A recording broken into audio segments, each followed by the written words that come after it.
Assalamualaikum. Di video sebelumnya kita telah membahas mengenai gaya Lorentz. Di video kali ini kita akan membahas mengenai flux magnetik dan contoh penerapan medan magnet, gaya magnet, dan induksi magnetik di kehidupan sehari-hari. Sekarang kita memasuki flux magnet. Flux magnet ini merupakan garis-garis gaya dengan simbol seperti ini yang dapat dibaca pi. P besar, H kecil, I kecil. Hampir sama pembacaannya dengan pi, 2pi R, tapi ini berbeda. Ini untuk flux. Secara matematis dapat dituliskan pi sama dengan B kali A, di mana pi merupakan flux magnet dengan satuan W atau Weber, lalu B yaitu medan magnet atau rapat flux magnet dengan satuan Weber per meter kuadrat atau Tesla, lalu A merupakan luas dengan satuan meter kuadrat. Kita bisa lihat pada gambar di samping, terdapat dua gambar. Jika kita lihat pada gambar pertama, terdapat garis-garis gaya yang menembus suatu luasan, maka garis-garis gaya ini merupakan flux magnet.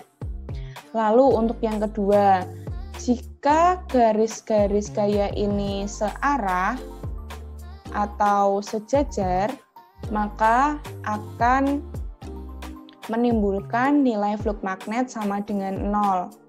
Lalu jika tadi tidak sejajar atau tegak lurus dengan luas, maka akan muncul flux magnet dengan rumusan flux sama dengan B kali A. Selanjutnya, jika menembus luas permukaan sehingga membentuk sudut, maka kalau tadi kan sudutnya 90 ya, yang pertama ini sudut 90, kalau ini sejajar 180. Lalu yang kedua ini jika membentuk suatu sudut, maka rumusannya berubah menjadi Pi sama dengan B kali A cos theta. Theta ini sudut antara medan magnet B dengan luas permukaan A yang ditembus medan magnet. Jadi persegi ini merupakan luasan. Persegi ini merupakan luasan yang ditembus oleh garis-garis gaya yang disebut flux magnet. Nah, garis-garis gaya ini membentuk sudut antara medan magnet dengan gaya normal atau antara medan magnet dengan luas permukaan membentuk suatu sudut. Selanjutnya kita akan bahas mengenai contoh soal dari flux magnetik. Sebelumnya kita baca terlebih dahulu soalnya. Garis gaya medan magnet B sama dengan 10 pangkat min 2 Weber per meter kuadrat. Menembus tegak lurus bidang seluas 10 cm kuadrat. Tentukan besar flux magnetik.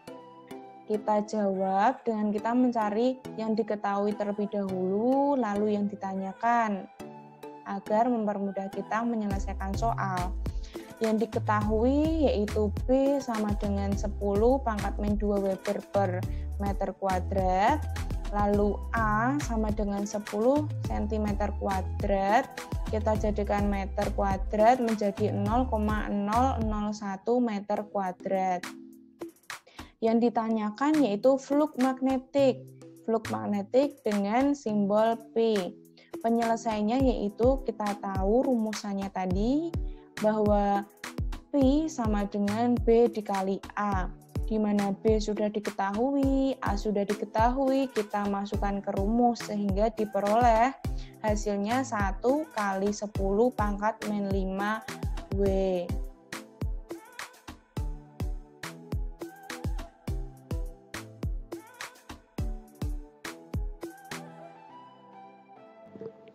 Pada poin kedua, kita akan membahas pemanfaatan medan magnet, gaya magnet, dan induksi magnetik di kehidupan sehari-hari. Contoh yang pertama yaitu kompas. Lalu contoh yang kedua ada pintu kulkas. Lalu contoh yang ketiga speaker. Dan contoh keempat saklar listrik. Contoh lainnya seperti transformator dan generator. Untuk kompas sendiri, kompas menunjukkan ke arah utara dan selatan. Hal ini disebabkan oleh gaya tarik-menarik antara jarum kompas dengan magnet bumi, di mana kita tahu bumi adalah bola magnet raksasa. Kutub utara magnet bumi berada di sebelah selatan bumi, dan kutub selatan magnet bumi berada di sebelah utara bumi. Berikut ini merupakan ilustrasi dari pemanfaatan kompas, di mana jarum kompas saling tarik-menarik dengan magnet bumi. Di sini terdapat kompas, lalu terdapat ilustrasi bumi, di mana di dalamnya itu terdapat batang dari magnet yang memiliki kutub utara dan kutub selatan. Jika kita gerakan kompas, maka kompas akan mengikuti arah medan magnet. Karena adanya magnet, maka terdapat medan magnet, di mana kita tahu bahwa medan magnet merupakan area atau wilayah yang masih terpengaruh oleh sifat magnet. Nah, di sini ini merupakan medan magnet. Kita bisa lihat membentuk suatu pola. Lalu kita lihat dari jarum kompas. Jarum kompas juga mengikuti pola dari medan magnet. Kita bisa lihat bahwa jarum kompas mengikuti pola dari medan magnet. Oleh karena itu, kompas menerapkan pemanfaatan dari medan magnet. Lalu yang kedua yaitu pada pintu kulkas. Kita bisa lihat pada pintu kulkas terdapat karet. Hitam-hitam ini merupakan karet. Jadi, cara pemanfaatan pintu kulkas dengan magnet yaitu di dalam karet ini diletakkan sebuah magnet panjang, sehingga kulkas akan tetap tertutup dan kedap udara, serta mengurangi energi yang keluar. Itu merupakan pemanfaatan magnet pada pintu kulkas yang sering kita temui di rumah kita masing-masing.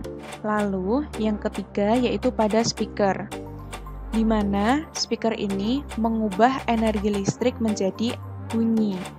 Kumparan solenoida dipasang pada salah satu kutub magnet, sehingga menghasilkan gaya Lorentz dan arus listrik AC atau arus listrik bolak-balik. Jadi letak dari magnetnya itu sendiri ada di bagian bawah sini. Di bagian ini terdapat sebuah magnet batang atau sebuah solenoida yang nanti akan mengubah energi listrik menjadi energi bunyi. Selanjutnya yang keempat yaitu pada saklar listrik. Kita sering temui saklar listrik pada rumah kita sebagai alat untuk menghubungkan antara arus listrik yang mengalir pada rangkaian listrik. Penerapannya di sini akan diterapkan gaya magnet dalam saklar. Jadi jika kita menghidupkan maupun mematikan saklar listrik, akan terdapat gaya magnet yang bekerja. Contoh selanjutnya yaitu transformator.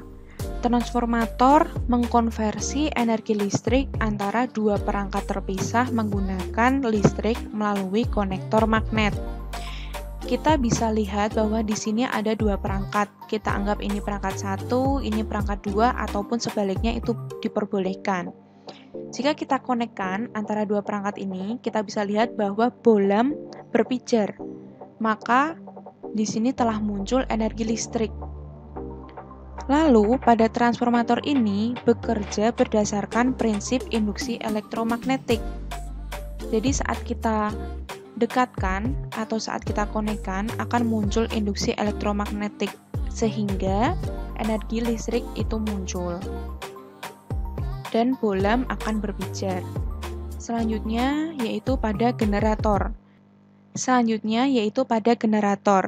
Generator kita sebut juga dengan motor listrik, alat yang menggunakan prinsip kerja induksi elektromagnetik. Jadi prinsip kerja yang digunakan oleh generator ini menggunakan prinsip kerja induksi elektromagnetik. Fungsi dari generator ini yaitu mengubah energi kinetik menjadi energi listrik. Selanjutnya yaitu generator atau bisa kita sebut dengan motor listrik yang berfungsi untuk mengubah energi kinetik menjadi energi listrik, di mana energi kinetik ini diperoleh dari angin maupun air. Pada ilustrasi ini, kita akan menggunakan air untuk memunculkan energi kinetik. Air yang keluar dari keran akan memutar kincir. Di dalam kincir ini atau di kincir ini dipasangkan suatu magnet. Saat magnet berputar, maka akan menimbulkan induksi magnetik dan akan menyebabkan energi listrik sehingga bolam ini berpijar. Jadi kita bisa lihat bahwa air dari keran memutar kincir, maka timbul energi kinetik. Saat kincir ini berputar, maka magnet akan ikut berputar. Saat magnet berputar, maka akan timbul induksi magnetik, sehingga akan muncul energi listrik yang menyebabkan bolam berpijar. Berdasarkan contoh-contoh yang telah kita pelajari, kita tahu bahwa kita seringkali menemui pemanfaatan dari medan magnet, gaya magnet, dan induksi magnetik di kehidupan sehari-hari. Masih banyak lagi pemanfaatan yang belum kita ketahui. Silakan nanti anak-anak bisa mencari pemanfaatan dari medan magnet, gaya magnet, dan induksi magnetik di kehidupan sehari-hari selain dari contoh-contoh yang telah Ibu paparkan. Di video kali ini kita telah belajar mengenai flux magnetik, contoh penerapan medan magnet, gaya magnet, dan induksi magnetik di kehidupan sehari-hari. Terima kasih atas perhatiannya, sampai bertemu lagi di video selanjutnya.